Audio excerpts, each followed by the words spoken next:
ಆಸ್ತಿಗಳದಾವ, ಇದು ಈ ಬೇರೆದವ್ರು ಎಂಜಾಯ್ ಮಾಡತ್ತಾರ. ನೀವು ಅವು ಲೀಸ್ ಮುಗಿದವ್ರಿ, ಲೀಸ್ ಮುಗಿದ್ರೂ ನೀವು ಹ್ಯಾಂಡ್ವಾರ್ ತಗೋರಿ ಹಾಕ್ರಿ, ಅವ್ರ ಕೂಡ ನಿಮ್ದು ಏನು ಸಂಬಂಧ?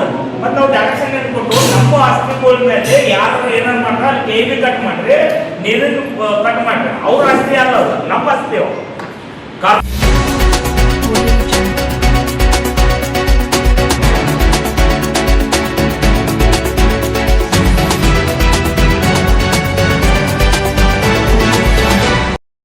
ಯಾವುದೇ ನಾವು ಬಿಲ್ ಮಾಡೋದು, ಯಾವುದೇ ನಾವು ಬಿಲ್ಗಳು ಬಳಸೋದು ಏನು ಧರ್ಮ ನಡೆಸಿದ್ರೆ ಕೋಟಿಗಟ್ಟಲೆ ಆಗ್ತೈತಿ ಬಿಲ್ಗಳು.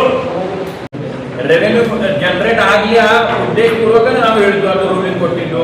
ಮತ್ತು ಅದನ್ನ ಜರ ಆಗ್ತಿದ್ದಿಲ್ಲ, ಮತ್ತು ರೂಲಿಂಗ್ ಕೊಟ್ಟೇನು ಫಾಯ್ದೆ, ಮತ್ತು ಮೀಟಿಂಗ್ ಎದಕ್ಕೆ ತಗೊಳ್ಳೋದು ನಾವು? ಮತ್ತು ಈ ಮೀಟಿಂಗ್ ಬೇಗ ಎದಕ್ಕೆ ಮತ್ತೆ ಜರ ಅದ್ರ ಇಂಪ್ಲಿಮೆಂಟ್ ಆಗ್ತಿದ್ದಿಲ್ಲ, ಮೀಟಿಂಗ್ ತಗೊಂಡು ಏನು ಮಾಡೋದು? ಅಧಿಕಾರಿಗಳು ನಮಗೆ ಸಹಕಾರಿಯಾಗಿ ಮೀಟಿಂಗಿಗೆ ಕೊಡ್ಲಿಕ್ಕೆ ಕಾರಣಕ್ಕೆ ಈ ಮೀಟಿಂಗ್ ನಾವು ಬೈಕೌಟ್ ಮಾಡಕತ್ತೇವೆ.